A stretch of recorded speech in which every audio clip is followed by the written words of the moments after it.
ಅಧ್ಯಕ್ಷರು ಈಗ ಅದಾರ ನಮ್ಮ ಡಿ ಕೆ ಸಾಹೇಬ್ರು ಅದಾರ. ಹೈಕಮಾಂಡ್ ಏನು ವಿಚಾರ ಅದು ನೋಡಬೇಕು.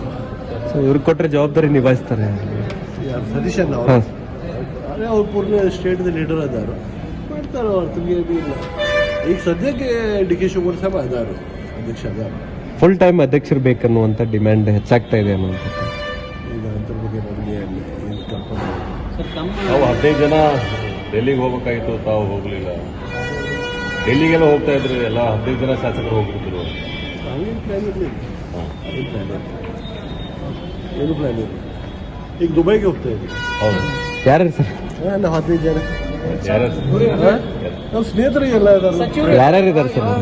ಸಚಿವರು ಇರ್ತಾರೆ, ಸಚಿವರು ಇರ್ತಾರೆ. ಇಲ್ಲ, ನಮ್ಮ ಫ್ರೆಂಡ್ಸ್ ಯಾರಾದ್ರು ಶಾಸಕರು ಅಷ್ಟೇ.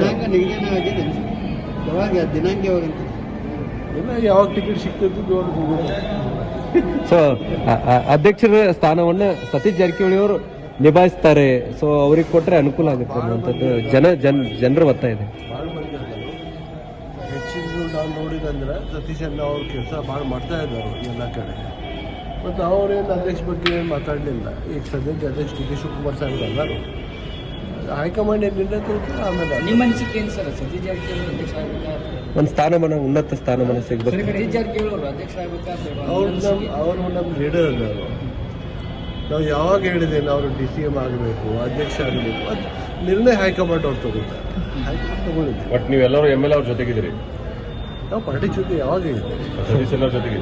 ಸತೀಶ್ ಅಣ್ಣ ಜೊತೆಗೆ ಇದ್ದೀವಿ. ಥ್ಯಾಂಕ್ ಯು ಪಾರ್ಟಿ ಜೊತೆಗೆ ಮತ್ತು ಸತೀಶ್ ಅಣ್ಣ ಜೊತೆಗೆ. Thank you sir.